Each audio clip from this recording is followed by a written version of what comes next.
Hello दोस्तों, RBSC पाठशाला YouTube channel में आप सभी का स्वागत है। आज की इस वीडियो में कक्षा 10 गणित प्रश्नावली 3.4 का जो प्रश्न संख्या 1 है उसके पहले भाग को इस वीडियो में हल करेंगे। बने रहेगा वीडियो में अंत तक। अगर वीडियो अच्छी लगे तो इस वीडियो को एक लाइक एंड चैनल को सब्सक्राइब जरूर से कर दीजिएगा। तो चलिए स्टार्ट करते हैं आज की इस वीडियो को।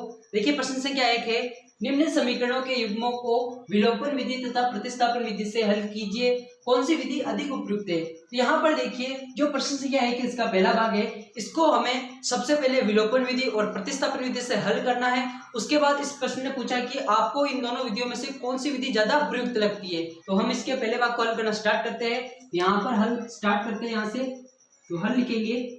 सबसे पहले हम विलोपन विधि से हल करेंगे। यहाँ पे लिखेंगे, हेडिंग डालेंगे विलोपन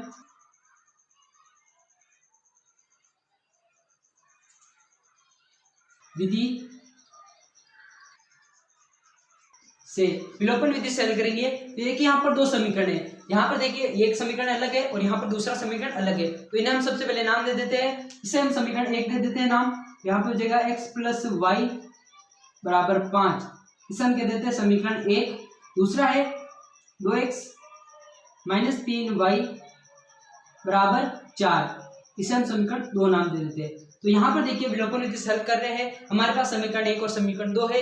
अब देखिए विलोपन विधि से क्या तात्पर्य होता है कि समीकरण 1 और समीकरण 2 में आप देखेंगे कि दो चर वाले पक्ष है, एक तो x वाला पक्ष है और एक y वाला पक्ष है। यहाँ पे देखिए x प्लस वाई, तो यहाँ पे दो चर है।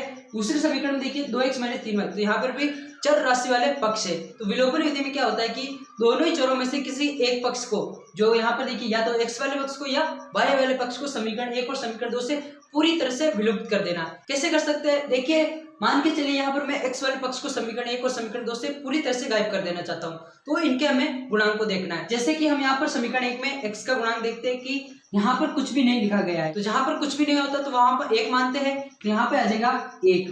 ठीक है, समीकरण 1 में x का गुणांक है 1, ये हमें पता चल गया। अब दूसरे समीकरण में भी देखना है। दूसरे समीकरण में हमें जिससे गायब करना है, x वाले पक्ष को हमें समीकरण 1 और समीकरण 2 से पूरी तरह से गायब करना है, तो इसके भी हमें गुणांक को देखना है। समीकरण 2 में देखिए x का गुणांक है 2, तो अब जो समीकरण 1 और समीकरण 2 में जो x का गुणांक है उन्हें हमें विपरीत माध्यम से गुणा कर देना है। जो समीकरण 1 में x का गुणांक है उसे समीकरण 2 से गुणा कर देना है, और जो समीकरण 2 में x का गुणांक है उसे समीकरण 1 से गुणा कर देना है। देखिए कैसे कर सकते हैं, समीकरण 1 में x का गुणांक 1 है तो इसे समीकरण 2 से गुणा कर देना है, केवल गुणांक को, चिन्ह को गुणा नहीं करना है। समीकरण 2 में x का गुणांक यहाँ पर देखिए 2 है, इसे समीकरण 1 से गुणा कर देना है। ठीक है, अब देखिए गुणा करेंगे, 2 को जब 1x से गुणा करेंगे तो यहाँ पर 2x आ जाएगा, प्लस 2 को जब y से गुणा करेंगे तो 2y आ जाएगा, बराबर 2 को जब 5 से गुणा करेंगे तो 10 आ जाएगा। ठीक है, अब देखिए समीकरण 2 को और गुणा करेंगे, यहाँ पर 1 को जब पूरे समीकरण से गुणा करेंगे तो कोई परिवर्तन नहीं आएगा, यहाँ पे आ जाएगा 3y माइनस 3y बराबर 4, जैसा वैसे आ जाएगा। अब देखिए हमें यहाँ पर क्या करना था, x वाले पक्ष को पूरी तरह से गायब करना था। तो कैसे कर सकते हैं, सबसे पहले एक लाइन खींच देनी है जो दो समीकरण आए हैं इनके नीचे, और यहाँ पर देखिए यहाँ पर भी 2x है और यहाँ पर भी 2x है, तो इनके दोनों ही पक्ष वो समान हो गए। अब इनके चिन्ह बदल देने केवल नीचे वाले समीकरण के। कैसे, ये प्लस का तो इसे माइनस का कर देना है, अगर ये माइनस का तो इसे प्लस का कर देना है। ये देखिए यहाँ पर प्लस का है तो इसे माइनस का कर देना है। अब कैसा हो गया, ये 2x अब प्लस का नहीं, ये माइनस का हो गया। अब देखिए यहाँ पर ये प्लस का और ये माइनस का, ये कट जाएगा। देखिए पूरी तरह से यहाँ पर कट गए। अब यहाँ पर x का कुछ भी मान नहीं आएगा, यहाँ पर 0 बच गया। अब आगे देखिए 2x, ये प्लस का, अब ये 3y पहले माइनस का था लेकिन इसका चिन्ह बदल गया तो ये प्लस का हो गया, ये प्लस का और ये भी प्लस का, तो ये जुड़ जाएंगे तो यहाँ पे आ जाएगा प्लस का 5y बराबर, यहाँ पर देखिए 10 में से 4 जाएगा तो यहाँ पर प्लस का 6 बच जाएगा। तो y बराबर हमारे पास क्या मान आ जाएगा, 6/5 आ गया। ठीक है, अब इस y के मान को हमें समीकरण 1 या समीकरण 2 में रख देना है जिससे कि x का भी मान आ जाए। तो यहाँ पर लिखेंगे y का मान समीकरण 1 में रखने पर। ठीक है, समीकरण 1 में रखेंगे y का मान। समीकरण 1 है x प्लस वाई बराबर 5, तो यहाँ पर देखिए x प्लस वाई के स्थान पर लिख सकते हैं 6/5 बराबर 5। देखिए x के नीचे कुछ नहीं तो हम यहाँ पर हर एक लिख सकते हैं, तो यहाँ पर x/1 आ जाएगा।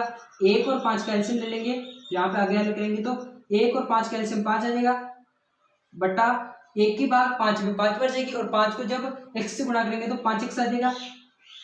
प्लस 5 की भाग 5 में एक बार, 1 को 6 से गुणा करेंगे तो यहाँ पे 6 आ जाएगा, बराबर 5 है। अब यहाँ पे देखिए इसके नीचे 1 लिख सकते हैं और वज्र गुणा कर देंगे, इसकी गुणा इसके साथ और इसकी गुणा इसके साथ। देखिए कैसे, 1 को जब इससे गुणा करेंगे तो 5x प्लस 6 आ जाएगा और यहाँ पे 25 आ जाएगा। आगे हल करेंगे तो 5x बराबर 25 माइनस 6 हो जाएगा, क्योंकि यहाँ पर प्लस का 6 इस तरफ आएगा तो ये माइनस का हो जाएगा। अब देखिए घटाएंगे तो 5x बराबर आ जाएगा 19 और x का मान निकालना है तो क्या आ जाएगा 19/5। x का गुणा यहाँ पर 5 है, इस तरफ पक्षांतर करेंगे तो ये बट्टे में आ जाएगा, तो x का क्या मान आ जाएगा 19/5 और यही हमारा आंसर हो जाता है। तो जैसा कि प्रश्न ने हमें पूछा था कि समीकरण के युग्मों को विलोपन विधि से हल कीजिए, तो इस तरह से विलोपन विधि से किसी भी समीकरण को हल कर सकते हैं। आई होप आपको विलोपन विधि समझ में आई होगी।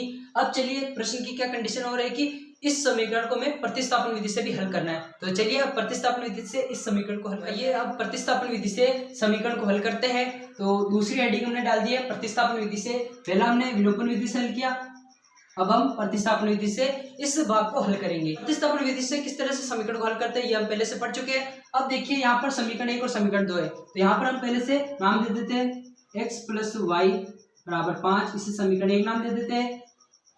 2x माइनस का 3y बराबर 4, इसे समीकरण 2 नाम दे देते हैं। समीकरण 1 से भी हल कर सकते हैं, समीकरण 2 से भी हल कर सकते हैं। समीकरण 1 से हल करेंगे तो मैं x बराबर क्या लिख सकता हूँ 5 माइनस वाई लिख सकता हूँ, क्योंकि यहाँ पर प्लस का y इस तरफ आएगा तो ये माइनस का हो जाएगा।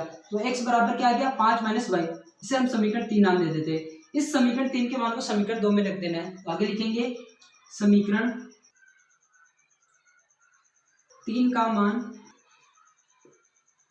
समीकरण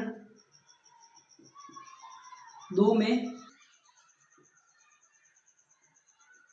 रखने पर, तो देखिए समीकरण 3 का जो मान है वो समीकरण 2 में रखेंगे। समीकरण 2 यहाँ पर है 2, x के स्थान पर हम लिख सकते हैं 5 माइनस वाई, ये लिख सकते हैं कोष्टक बंद, आगे लिखा गया माइनस का 3y बराबर 4। अब देखिए इस 2 को जब 5 से गुणा करेंगे तो 10 आ जाएगा, 2 को जब माइनस के y से गुणा करेंगे तो माइनस का 2y आ जाएगा। आगे है माइनस का 3y बराबर 4, ये भी माइनस का 2y और ये भी माइनस का 3y है, तो ये जुड़ जाएंगे। तो यहाँ पे आ जाएगा 10 माइनस का 5y आ जाएगा, क्योंकि यहाँ पर माइनस की संख्या बड़ी है, पहले तो हमने यहाँ पर जोड़ दिया और चिन्ह यहाँ पर माइनस का आ गया, बराबर 4 आ जाएगा। अब देखिए संख्या वाले पक्ष को एक तरफ करेंगे, यहाँ पे आ जाएगा माइनस का 5y बराबर किस तरफ बच जाएगा, यहाँ पर ये प्लस का 4 है, ये प्लस का 10 इस तरफ आएगा तो ये माइनस का 10 हो जाएगा। यहाँ पर हमारे पास माइनस का 5y बराबर क्या आ जाएगा माइनस का 6 आ जाएगा, क्योंकि यहाँ पर 10 जो है वो माइनस का बड़ा है। अब देखिए बराबर की इस तरफ भी माइनस का चिन्ह है और बराबर की इस तरफ भी माइनस का चिन्ह है, तो माइनस से माइनस कैंसिल आउट हो जाएगा। यहाँ से देखिए माइनस से माइनस ये कट गया। अब मुझे y का मान निकालना है, तो ये क्या आ जाएगा 6/5 हो जाएगा। y का तो मान आ गया, अब इस y के मान को समीकरण 3 में रख देना है, जिससे कि x का मान आ जाए। तो आगे हल करेंगे तो लिखेंगे y का मान समीकरण 3 में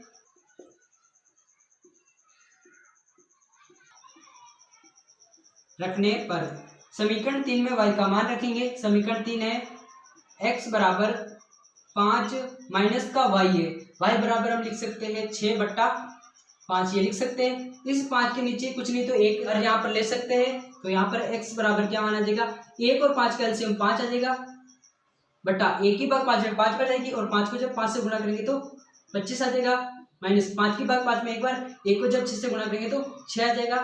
तो हमारे पास x बराबर क्या मान आ जाएगा, इसमें से इसको घटाएंगे तो यहाँ पे 19 आ जाएगा बट्टा 5 आ जाएगा। अब देखिए हमारे पास x और y के मान आ गए और यही हमारा आंसर हो जाता है। आपको कुछ विशेषता लग रही होगी कि हमने जब विलोपन विधि से इस समीकरण को हल किया, x का मान हमारे पास 19/5 आया था और y का मान हमारे पास 6/5 आया है। प्रतिस्थापन विधि से हल किया तो भी इनके मान समान आए। तो इस तरह से प्रश्न संख्या 1 के पहले भाग को हल कर सकते हैं। मैं उम्मीद करता हूँ आज का वीडियो पसंद आया होगा। अगर आपको इस तरह के वीडियो और देखने हैं तो इस चैनल को सब्सक्राइब करना बिल्कुल मत भूलिएगा। चलिए मिलते हैं इस प्रश्न संख्या के दूसरे भाग के साथ में, तब तक के लिए जय हिंद, गुड बाय।